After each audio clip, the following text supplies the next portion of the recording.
Welcome, everybody, to World Burns Week, session number 5 of the Global Webinar Series.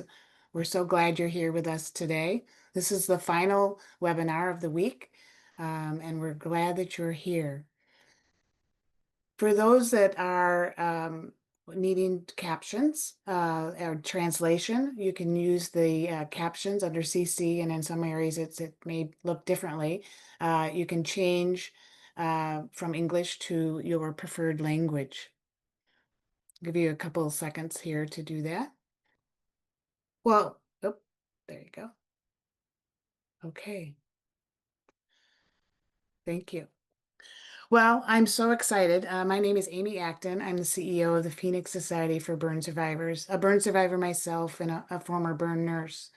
So I think it's such a great way to end the week with a panel of survivors talking about preventing isolation through community and connection.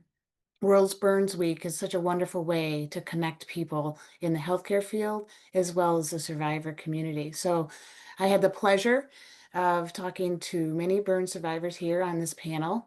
It was a little bit of a technical issue. As you know, internet connection is different in every country. So we did pre-record this. So I hope that you can also see if a couple of our survivors, Sima and Nicole, we taped separately. And so at the end, you'll have a QR code. You can go and listen to their story. I don't want you to miss it because their points are very important. So without further ado, we're going to go ahead and share our panel discussion with you all about the issues and experiences, the lived experience of survivors around the world. Thank you. We're super excited to join you today. We're going to be talking about preventing isolation through community and connections. I'm going to be joined by a great panel today. We have some limited access, so we are missing one of our panelists, but again, we're excited to share our lived experience with you all today. Before we get started, I wanted to share a little bit about the experience. I'm Amy Acton. I'm the CEO of the Phoenix Society for Burn Survivors. We've been providing what I would say aftercare or survivor support for nearly 50 years in the U.S. We do a State of the Survivor report every year, and over 400 survivors respond to this. And the areas that burn survivors stated they needed the most support are listed here. The availability of mental health resources, tools for coping with disabilities and the chronic conditions, and the availability of connections with others that have experienced a burn injury. That's primarily U.S. We do have about 8 or 9 countries that responded to that report, but majority in North America. The top 5 identified experiences that survivors shared with us in the last 24 or 12 months were skin irritation, rashes, other issues with their skin, difficulty with skin contractures and tightness, temperature regulation, and mental health needs, issues, anxiety, depression, social anxiety, and pain as related to their burn injury. The James Lind Alliance and the University of Bristol also did a recent research project for the top 10 priorities for global research. This is significant because it was done with burn survivors, their family members, and healthcare providers, ranking the priorities for future research and the needs for further support and understanding. So you can see some of the issues are overlapping with the survivor report. The psychosocial impact, scar treatment, pain, anxiety, the stigma, some of those issues are listed with them as well. And this was a global study, which I think is very relevant for our work here at the World Burns Week. The shared experience, again, I think is a foundation for building community. We've been working in the peer support realm, like I said, for nearly 50 years. In our survey, survivors noted the positive influence of peer support. 93% said it was a positive influence. 100% said that they would recommend peer support to others. The benefits of peer support and connecting with someone else who's been there kind of helps with the sense of isolation. So there's less isolation, more hope for the future, and new coping skills. Those are some of the benefits that survivor state peer support brings for them. Connecting to the community can happen in a various ways. There's support groups, structured and informal social gatherings of survivors that have been very beneficial. One-on-one peer support training model. Our program of SOAR is in 90 burn centers across the country and in the US and other countries, as well as some of the community organizations are training peer supporters to provide a more structured peer support program. Camps and retreats are also a frequent way that people are building community and connection with peer support. Some countries are doing conferences. I know we have the World Burn Congress actually next week, where we'll have 11 to 12 countries represented and over 700 survivors and family members together. So there is opportunity to kind of continue to connect the community physically, but I think where we really have a lot of opportunity is online. In the digital spaces that we can create and both facilitate it and the way people connect organically online. Those are just some of the ways that people are connecting and preventing isolation for burns community now. I think the benefit also of bringing the survivors together is to have a stronger voice to promote burn care, number one, and the cause of burn support globally, but also to help inform care providers and the researchers. So we've been able to convene and connect people to research studies that are important to our community, such as thermal regulation. We worked with Texas Health and UT Southwestern in the States to develop an app for thermal regulation. We call it the Heat Tracker app to help people really know when it's safe to go out and exercise. We know the lack of exercise and being active is a problem and can lead to chronic health issues. So addressing the intolerance for heat is a really big issue for us. The Libre app also is an app that people can use to measure how they're doing in their social reintegration, how they go back into the community, and giving them access to tools to support those issues. So again, by bringing the survivor community together, it helps them, ourselves as survivors, but it also provides more information and knowledge for the care providers to help us. But no one heals in isolation, and I think I wanted to quickly go through a few slides to set this up. But community matters, and so again, this is World Burn Congress, and the QR code is so you can connect to some of the resources we're offering at the Phoenix Society. But I'm most excited to talk with the panel right now about their experiences, what they've experienced in their recovery in the various countries in which they reside. So we're going to switch to the panel. Okay, welcome panel. It's really great to have you all here. We'll start with brief introductions about who you are, where you live, a little bit about your burn injury. We'll start there. And Eileen, we'll start with you. Hi, my name is Eileen and I'm from Malaysia. I have 80% burns all over my body, second to third degree burns. I was in a gas explosion. It was in the year 2016. I was in a coma for 2.5 months, in the ICU for nearly 4 months, and I was staying at the hospital for around 1 year, 3 months, and 20 days. Back to you, Amy. Thank you. Thank you.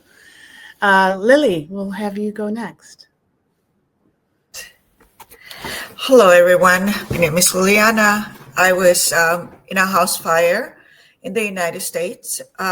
It was an electrical failure between the walls. I sustained burns to over 80% of my body. As a result, I also lost both hands. I was in the hospital for about a year and followed several years of reconstructive surgery, physical therapy, and other types of therapy. Thank you.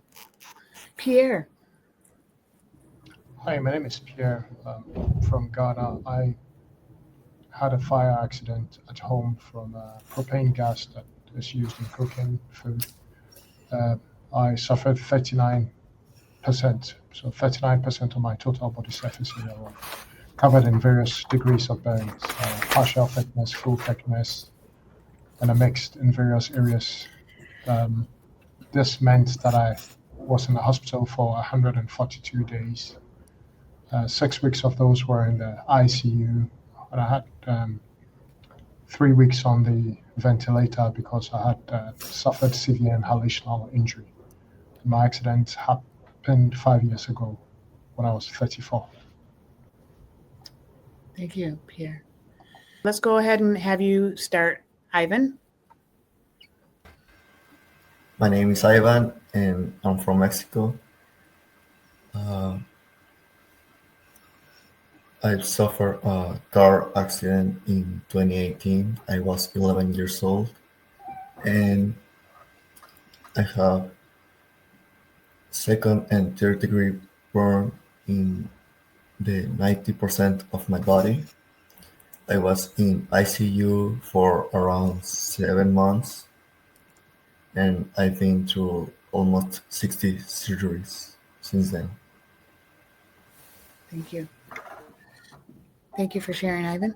And Nicole.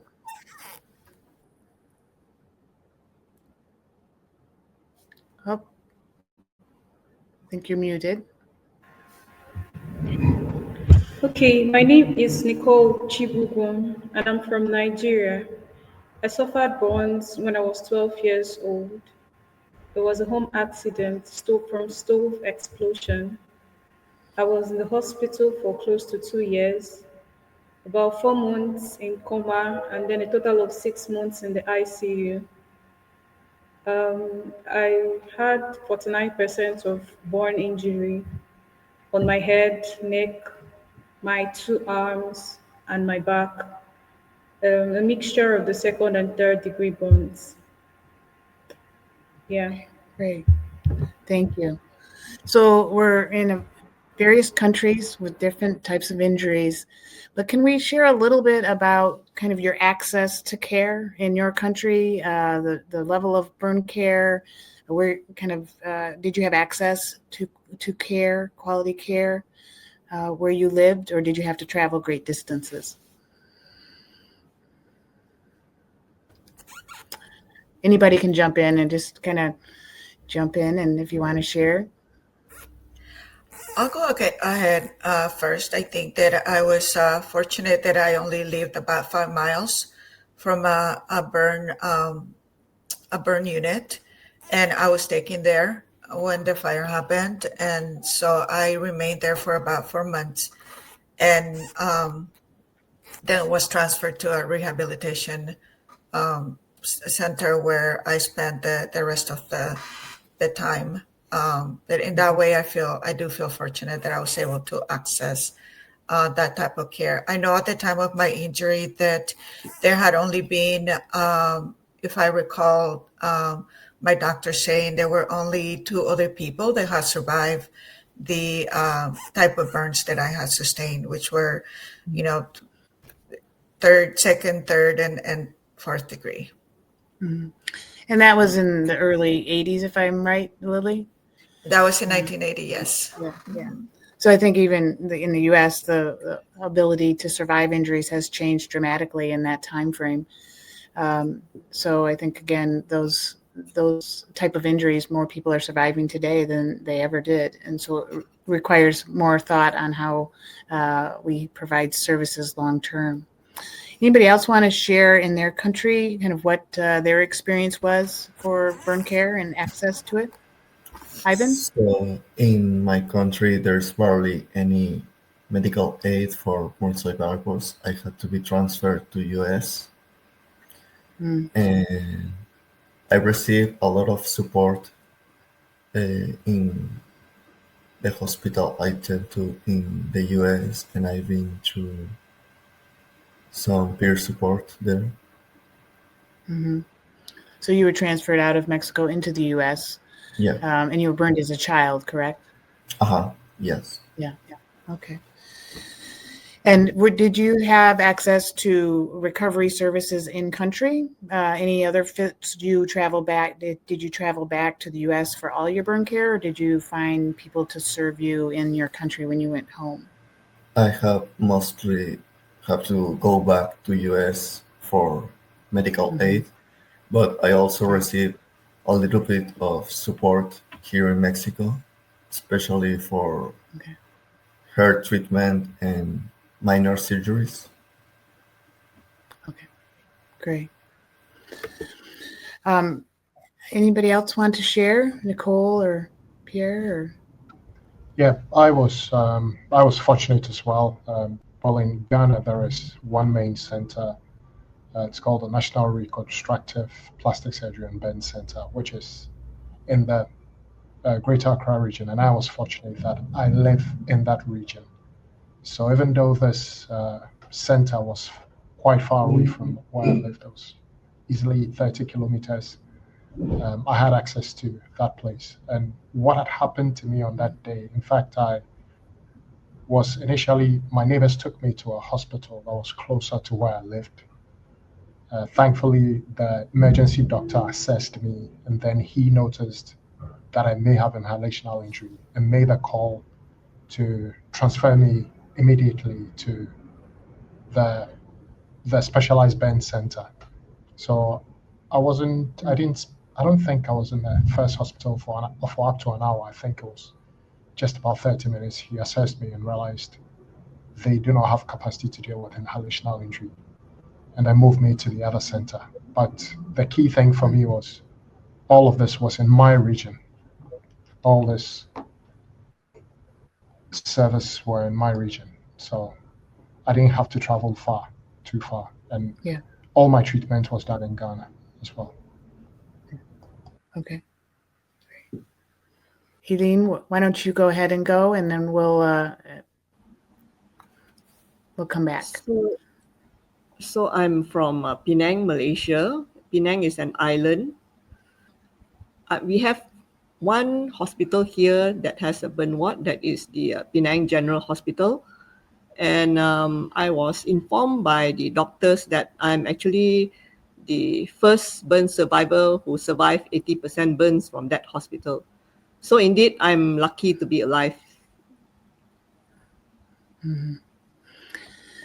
So we know globally access to burn care is different. In the U.S., there's people that travel to a different state to receive care, so distance is an issue. The level of care is different sometimes in different burn centers. So again, I appreciate you guys sharing that. What I want to do now, though, is kind of shift to your lived experience after leaving kind of the acute care setting. And if you can share with me kind of what some of the kind of road bumps, challenges you had leaving the hospital, things that you experienced that were difficult, and some of the things that helped you make that transition from the hospital to home a little easier. If you can share those two things with us, that would be really helpful.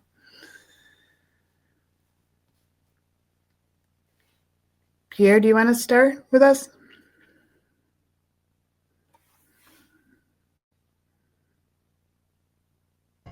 Yeah, I can go a bit of that. So a bit of roadblocks that I had, especially when I left the acute state, was accepting the fact that because at a point I struggled with mobility, which was with just what used to be basic tasks like putting my food in my own mouth, brushing my teeth. And on the psychological aspect of it, the fact that these were just very basic things that I couldn't do on my own were were challenging for me enough because I like to be independent. Mm. I come from a background where I'm taught to do everything on my own, and both professionally and personally. So getting to the point where the most basic human activity I needed help to do was a bit challenging for me. Mhm. And so it was more of that internal struggle and psychological strength to deal with that state. So that was one of the roadblocks. But even though it was a roadblock, it was also actually a motivating factor to help me to go through physio and get back to what I call my normal self. Mhm. Great. Anybody else want to share their experience?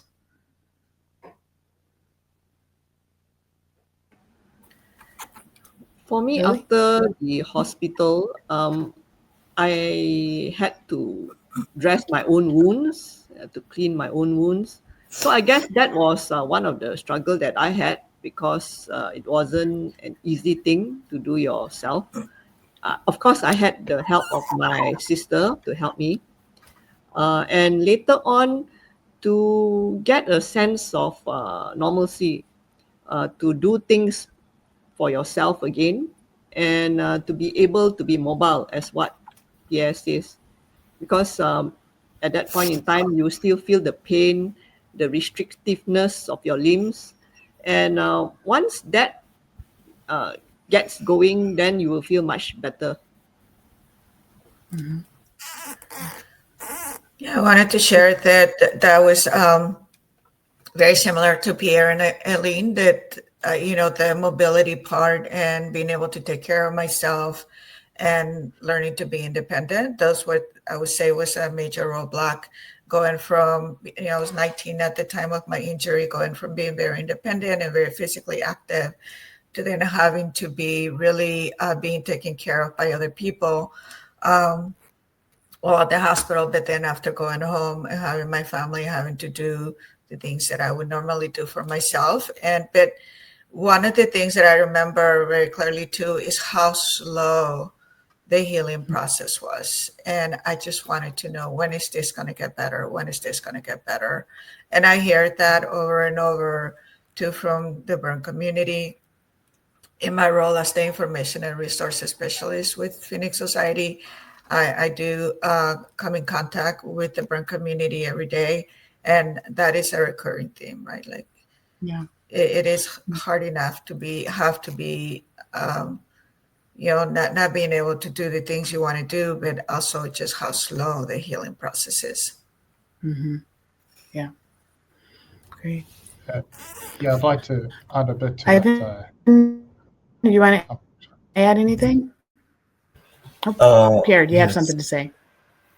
no, To I'll let Ivan go first. Oh, sorry. I Okay. also have around like the same difficulties as Pierre and Lily, but also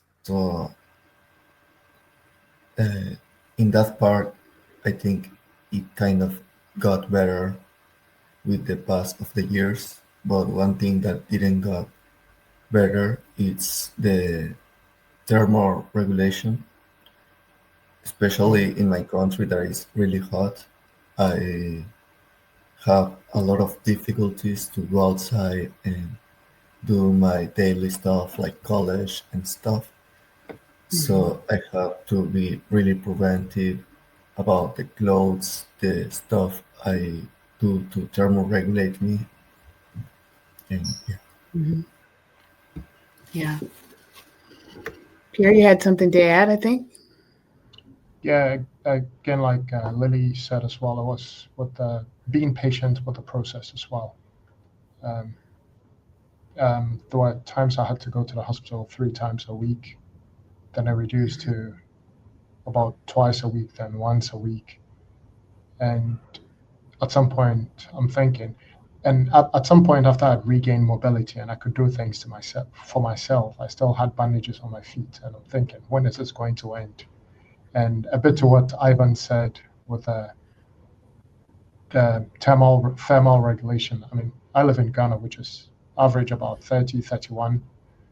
And I remember one day I'd gone out and I came back, and it felt as if my feet were I was wearing shoes or socks, and I felt like I just wanted to take it out. I'll take my feet out of the socks to breathe a bit. But then I sort of remembered, okay, it's bandaged and it's wounds and it's to help me heal. So I couldn't take it out. Then I longed for the day where I could just stand fully and take a good shower, just one shower, just one time. Yeah. So it was a lot of it was dealing with all these. Now I realize they are pleasures and privileges. That before the accident, I didn't think they were. But yeah, dealing with that. How long is it going to take before I get back to this? How long is it going to take before I have to stop taking painkillers at night Yeah. just to reduce the pain after wound dressing? Yeah. So the long-term kind of healing process is a big factor, and I think it's so variable depending on the type of burn and where you're burned. And so I think that's the other thing that we see at Phoenix Society. Nobody's path is the same, right? Everybody's path is unique in length and in different needs that they have, which makes kind of continuity of what we provide difficult, right? Because everybody needs kind of unique level of support as they heal. And sometimes it's years. And I even as a child being burned, I'm sure it's been many surgeries over many years. The same with adults. I'd like to kind of shift to going home, living with your injury, some of the both physical and emotional things that you've experienced in your lived experience as a burn survivor that you want to share with the burn community that are important for you to let them know about your experience. So what were some of the things that you didn't expect to be having to deal with your burn injury, you weren't prepared for, that maybe we could help prepare patients better for? Can you share some of those things that surprised you that you weren't prepared for once you left the hospital?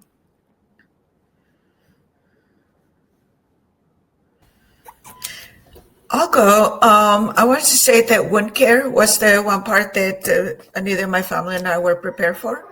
That the amount of wound care that we had to do, the bandage changes, or even like when a wound was closed, but then it would open again. Like we didn't know, like that was just like very confusing and just like I think that we would go into a panic if something looked, like it might be infected too. Like that was a worry as well. And I feel like back then we were not prepared for all of that at home.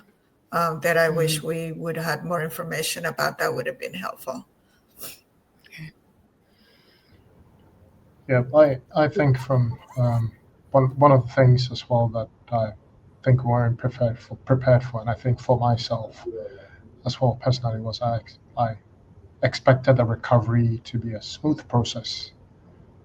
You move, you take one step today, and I thought then the next step, then the next day was another step. Then I'm getting closer to recovery. But some days I would move so far, then some days it felt like one step forward, two steps back. Because like Lily had said, I had wounds that my wounds just kept getting reinfected over and over and over again. And this wasn't based because of the medical stuff. I mean, they were doing their best, but I was at a point where actually I was taking pictures of my wounds to see if it was reducing in size or not. So then I went to the point where I was changing the antibacterial cream that was put on the wound, because we'd use this for like a week, a month, and realized it wasn't working. And we would hear, oh, there's this new medication that works, and then we'll try that.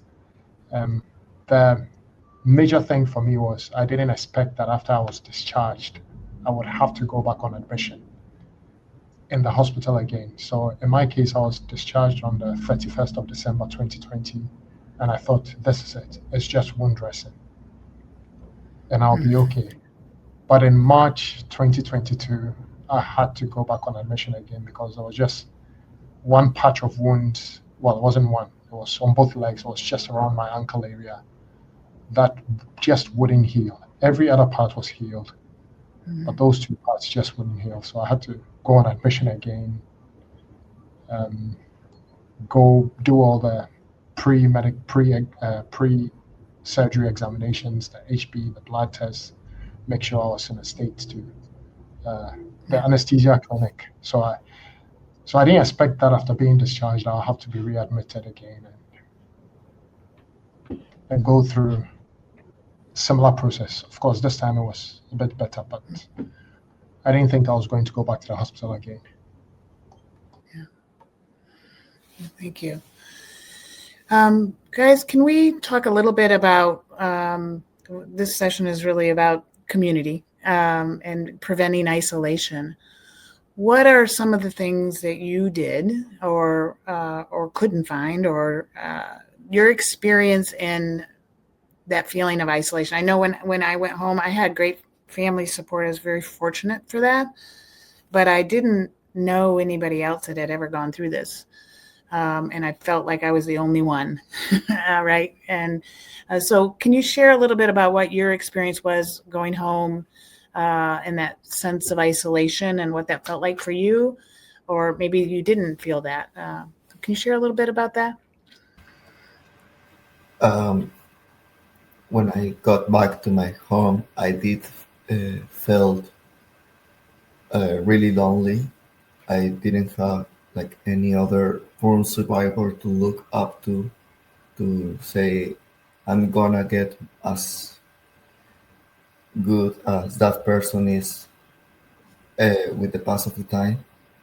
So I have to assist to peer support uh, in the US, going to camps to talk with other burn survivors about the common problems and difficulties. And even in the hospital, I met a lot of Mexican burn survivors, even in the same state as me. So I have a lot of chances to talk to them about our difficulties.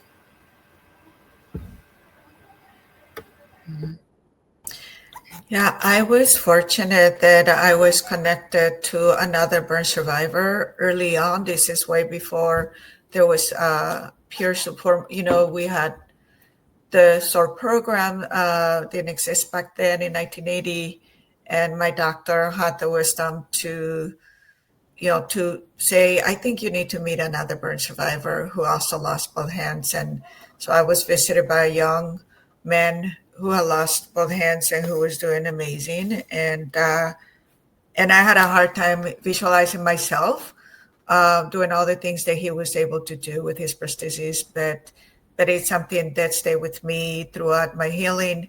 It was that image of him and his words, of all the things that he was capable of doing, and also just like his spirit. He has such a positive, strong spirit that it really impacted me as I moved along. And so having community with has been instrumental to me, joining support groups, and also was very lucky to have a mentor who is also a burn survivor who really just guided me through so much. And it was somebody that I could reach out to and talk to about, the challenges of being a burn survivor. Mm-hmm. Mm-hmm. For myself, when I was at the burn ward, one day someone informed me that a friend of his wanted to visit me because he has been burned before. So that person came and talked to me, and I felt happy talking to him because I knew that he has recovered from his burns, and it has been a good form of support. And then later, I found Phoenix Society, and when I was speaking to the other burn survivors, especially those who has high degree of burns, like 80% and above, I then realized that we do have a life after this, and that has been really encouraging, and it gave me hope. And when I came out from the hospital, I have friends, I have people who care about me, and that helps too in my recovery. So, uh, support indeed it is very important for a burn survivor because we need to be able to integrate back to society. Yeah. Yeah, I had a bit of community in the hospital as well. When I was at the ICU, I was just the only patient there. But when I moved to the main ward, there were there were other people, other patients there, and would have conversations, would sometimes sing together, make fun of each other, and we had various kinds of degrees of injuries. Uh, there was one guy by me whose accident was due to an electrical fire, which had its own different dynamics to it. But I think subconsciously, it's someone who has been through it's like sitting in a classroom, right? You are all in the same level, learning the same things. So this was all of us in the hospital, in the ward, um, going through our various challenges. No one is left behind. We all get visitors, and that in itself was a bit of community. I was also, interestingly, I was also encouraged by another story I'd heard, and this person wasn't really a Ben's patient, but one of my aunties encouraged me that someone she worked with, who was just about my age, had a medical condition. He'd lost his sense of sight and other senses, but he was always positive and had a smile on his face. And I thought, well, I can still see, I can smell, I can taste my food. I have challenges, but I still have some positives.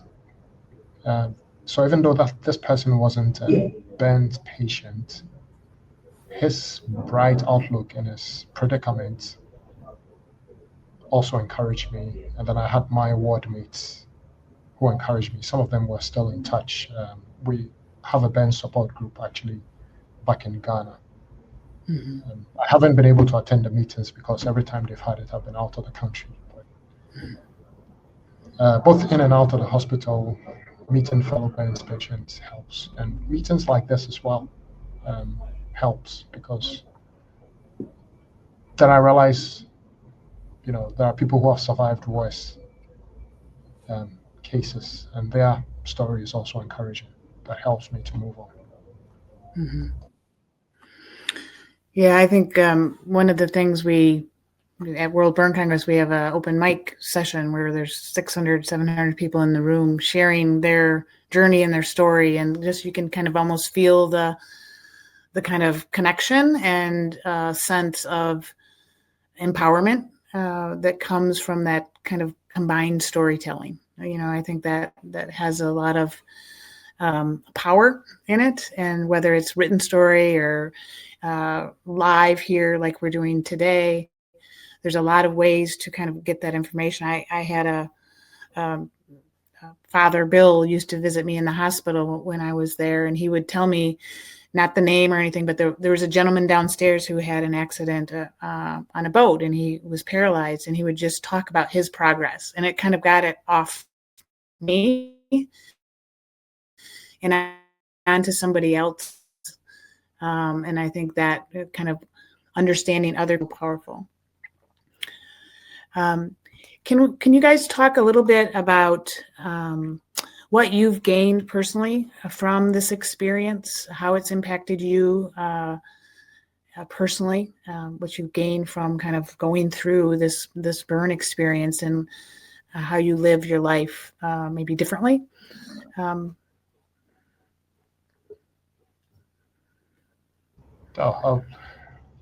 I'll just mention a few. There's so many of them, but I've learned to be grateful. I've learned to see the positives. I remember when I was in when I'd gone into the main ward, and then I found out that another person in the ICU who was admitted to the ICU had passed on. And this was one morning where I'd had surgery, plastic surgery on my arms, so I couldn't move them. I couldn't walk. And then I thought, okay, So it's not too normal in my country to just walk out of the ICU alive. And then I realized, okay, I had been fortunate. And from then, I'm a person of faith. So I actually said a prayer and I said, God, I thank you that I'm still alive. Forgive me for all my complaints and my discontent. This was in my state when I couldn't, I needed support to eat. But I was grateful for the fact that I was still alive to start with. There were people who had been there with less complicated cases who had passed on, and I still had my life. Mhm. Yeah.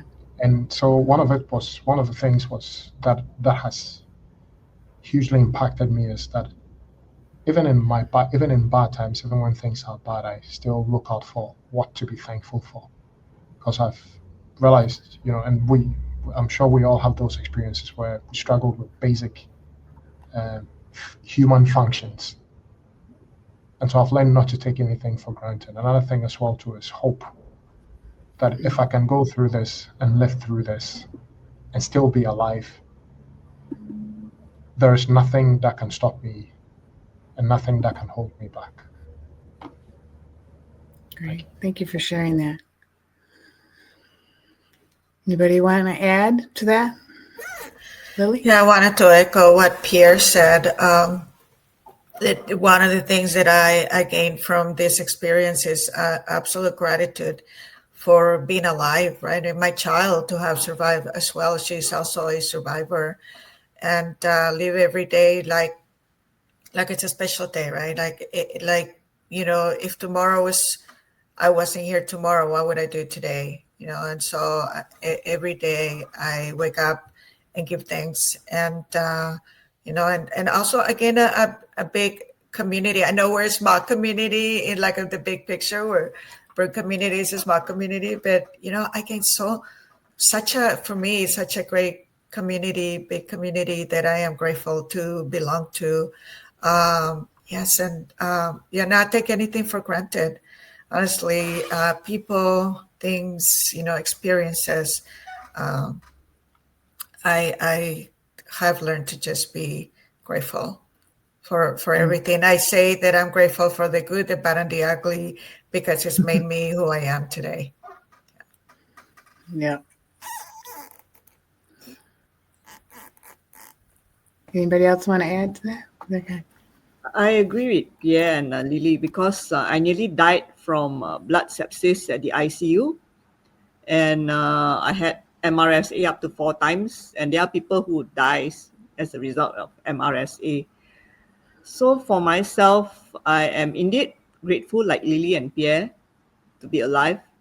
And I just want to say that all of us, we can just go at any time.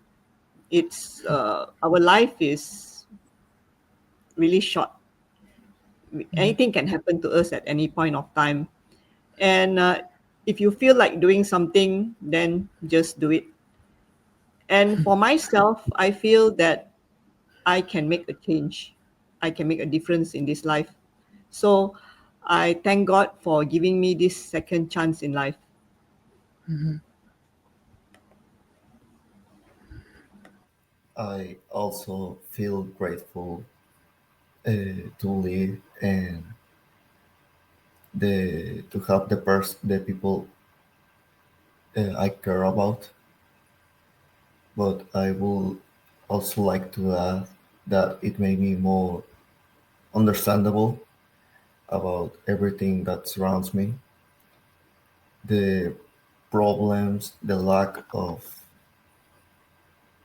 uh, aid that there is for not only burn survivors but for any disability and any Mhm. problem. There is a lot of lack of sometimes even empathy, understanding.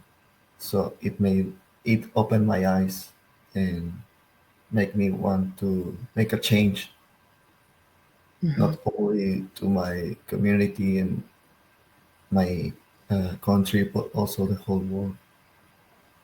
Yeah.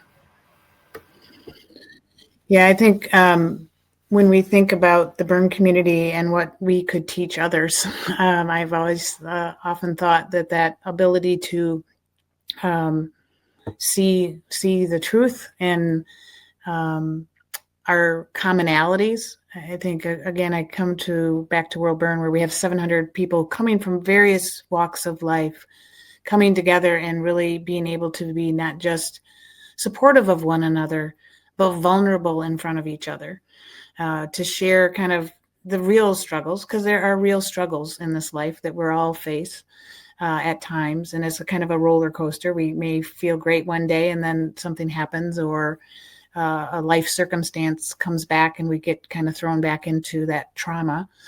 But we're all kind of open and vulnerable enough to share the good, like as Lily said, the good, the bad, and the ugly, and be real with each other. And I think that that's one thing for me that I've gained, is just to be able to be real with myself and with others, and sharing good and the struggle, because we can grow from that. So that's one thing that I've learned over time, and like Leigh said, sharing in this community has impacted my life positively outside of this community, with all of that I've learned from each other. So we're probably kind of running. I'm not sure how much time we have. We have a few more questions probably we can get through. And I also want to open it up to anything you want to share with the attendees today. So first, can you share with me a little bit about what thriving means to you? We talk a lot about changing the vocabulary of who we are. We have asked the community if they resonate with the word survivor, and most people do consider themselves a survivor. Some people don't want to be associated. That's not who I am. It's just part of who I am. But when you think about surviving the burn, and then what thriving might look like, what would thriving look like in life? Can you describe that for yourself? What thriving means to you after a burn injury? What it looks like, what it is for you. If you feel like you're thriving or you're not there yet, that's okay too. I think sometimes we aren't there yet, and that's the part of where I think community support helps people move from that feeling like a victim to survive, being grateful for surviving, and then the really thriving in our world again. And that's what I'm trying to get from you guys, of where you feel you are in that pathway. And what helped you get to there.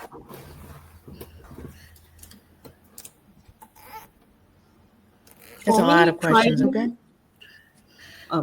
For me, thriving is being able to see past the trauma. I mean, all of us have been hurt before.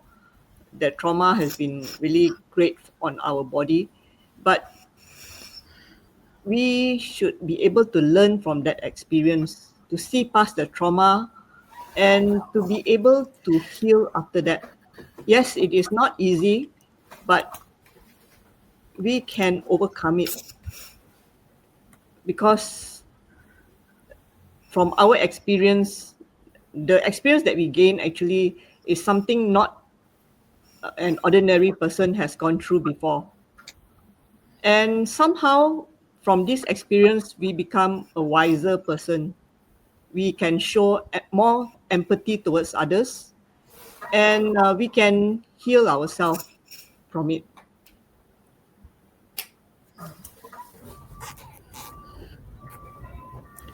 I was actually struggle with that word, thriving, because I know it's something that I heard over and over again, but I also feel like I was thriving when I woke up from the fire, right? And I was thriving when after so many surgeries, my body was still going on.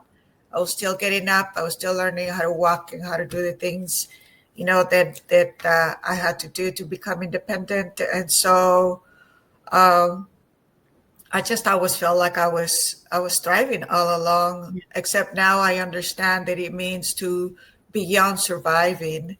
What does that look like? And I think it's maybe For me, it looked like when I learned how to drive, when I was able to step back into my community, to step back into the things that I like to do. When I went back to school, when I got married and I had, more kids. I have three now. But, so I think that every day for me, every day I've been thriving since the day I survived the fire. That's, it's Yeah. an ongoing process for me at least. Yeah. Yeah. For That's me, great. thriving is recovery, getting back into life, not as the same person, but um, gleaning from the experience to become a better person. Because I actually say it's a privilege to be burnt. That's how I like to look at it. Um, in my case, I've become an author after a fire accident.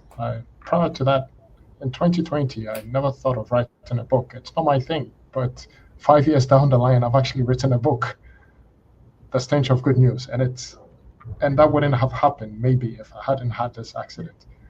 So for me, thriving started in the hospital, like Lily and Evelyn have shared, learning how to walk. My first few steps, it's ironic, as a 34-year-old man, standing alone, the ability to stand without support, the ability to take a shower. And now I have strength to glean on.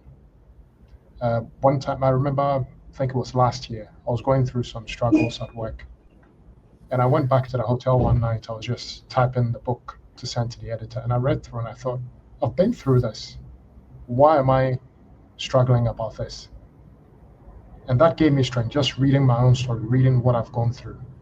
So thriving for me is the fact that I'm reintegrated back into life as if this never happened. And now I even have an edge because I've written a book. Now I feel I have a higher sense of purpose as well, because I know any day it could be it. So I prioritize things more. What's more important? And I do it a bit more than I used to do because I have sort of been to the edge, seen it, and I'm back. And I have an experience that I can draw from that not everybody in the world has. Not everybody in the world has had 39% burns with inhalational injury. That's what thriving is for me. For me, thriving, it started way after getting discharged of the hospital. It was during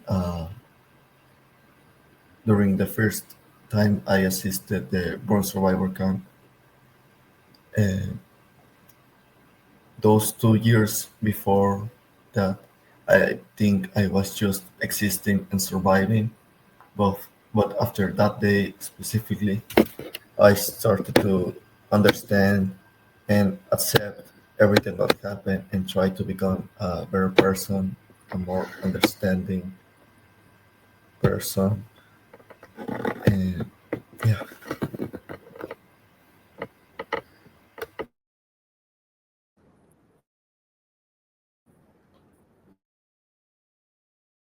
Right. Well, we're up on time. So I think I want to just open it up for you. And what would be one of the most important things you want to share? We have primarily healthcare providers here with us today. What would be your primary message to them? What would you like to share with them today?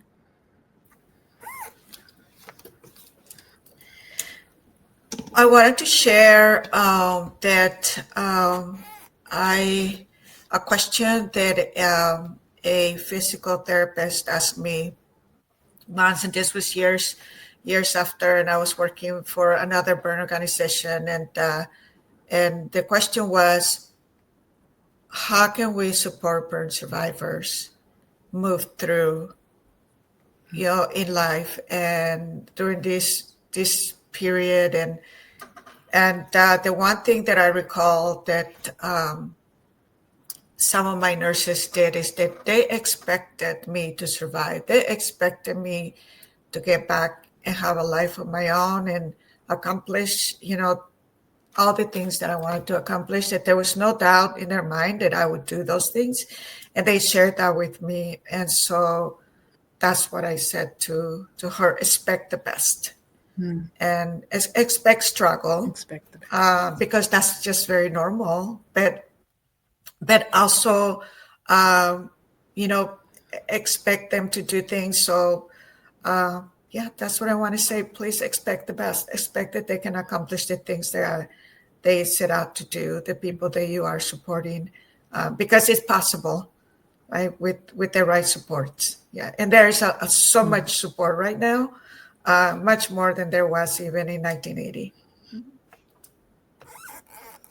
Yeah.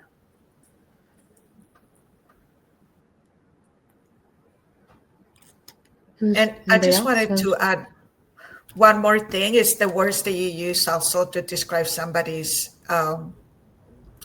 injury. Like I heard over and over tragic, and I had that, and I just thought, is this what the rest of my life is going to look like too? Is it tragic? And now I feel like, you really should be careful with the words you use when you describe and when you're talking to somebody about their injury, because my life is not tragic, but when you use those words early on, and other similar words, that you're setting up the stage for how that person moves forward in their lives.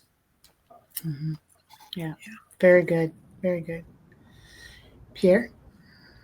But I'll just, in addition to what Lily has said, I would like to say that what I would say is looking beyond the daily activities you do.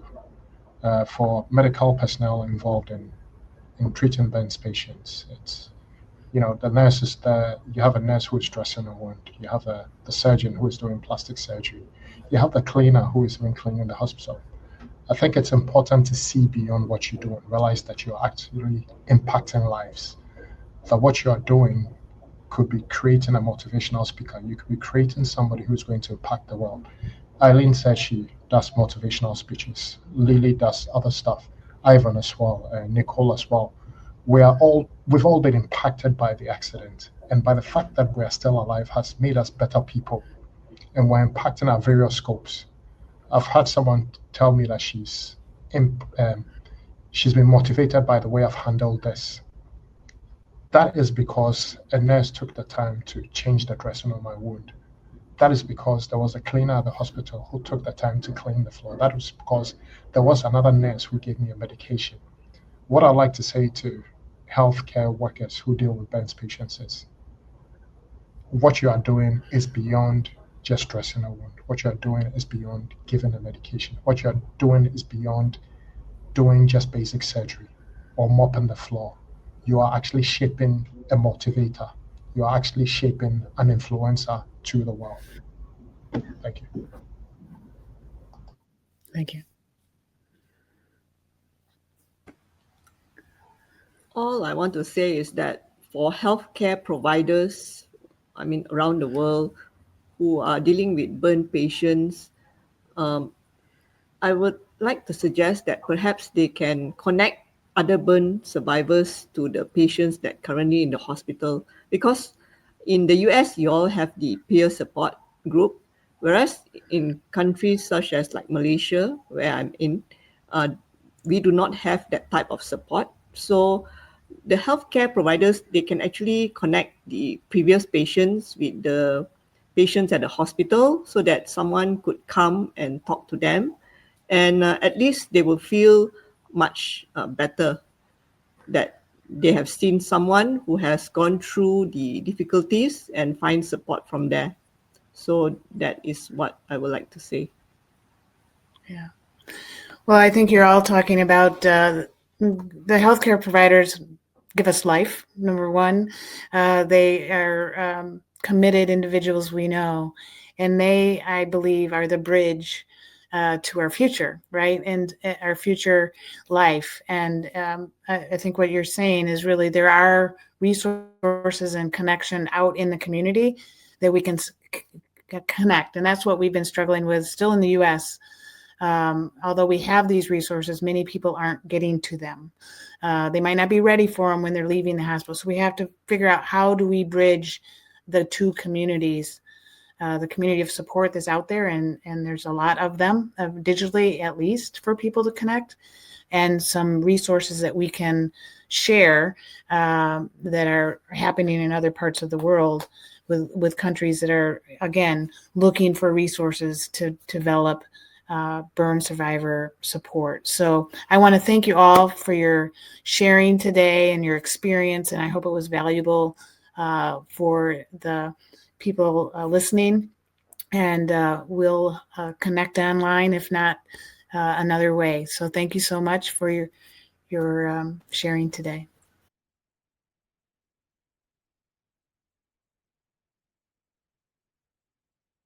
Thank you. Okay, I think David, I think we're going to do maybe one question. I know we're a little over time, but if you want to hang on for, we had one question, and then we'll close up the session. If the panelists could share their thoughts about, it seems, the social stigma around burns and the difficulty of integration. What are some of the things we can do to move from kind of acceptance, um, but from mere acceptance to really kind of the admiration, or just normalizing those with a physical difference? Do you have any thoughts about how we might do that as a community to start to come together? I think there is happening around the world in different ways, but how do we come together in this group to share burn survivors are more than their scars? Um, any thoughts on that from the panel? I feel that the most important thing is that we need to create more awareness and dispel ignorance among the society, because, like in my country, there are not many news about how does burn survivor cope. So most will refer us as victims, and people are just ignorant. So it is not their fault, because it's just that most burn survivors do not talk about it. So for my side, I have been giving talks. I've been sharing my stories to others, and I think that helps with the awareness part. But of course, there's still so much to be done by people and burn survivors to create uh, more awareness so that people can understand what we go through. Back to you, Amy. Thank you. Anybody else want to share? We'll get to about one more minute. We need to wrap it up. But anybody else have something they want to share? Oh, Simon, you're muted. Okay, I think that's fine now. Yeah. Okay. So I think I have already shared about my country, like the perception of one survivor is still shaped by stigma, pity, and silence.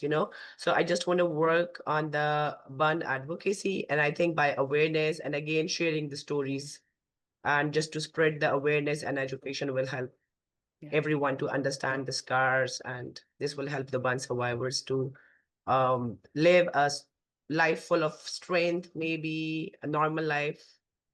Yeah.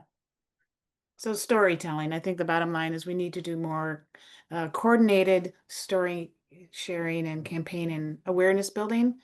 But I think sometimes we need to stay on message for what we want to happen. So I'm going to wrap it because I know people need to get to other things. But thank you so much, the panel, for sharing your wisdom. And again, Sima and Nicole will have theirs. We'll show you the QR code here in just a minute. Here's the QR code. Please go and share. This was a kind of fun to do because they had a little more time to just have a conversation with myself about their experience. So these are really valuable videos. I hope you can go hear their stories. So, wow, here's a certificate of attendance. If you need that, please go ahead and click here and fill out the survey and let us know what you liked, where you want more. That would be really helpful to us.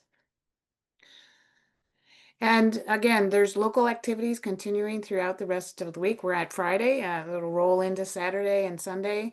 So please go and check out the local activities. But this is the last session this week, ending with a panel of survivors, which I think is really a wonderful way to remind all of us of why we're doing this. And for next year, again, save the date. As part of the steering committee, I just want to say on behalf of burn survivors around the world, I can't tell you how important this work is, of the world of burn community coming together to continue to try to improve care, prevention, and support. So thank you for everybody participating and keep up the great work around the world in caring for survivors and their families.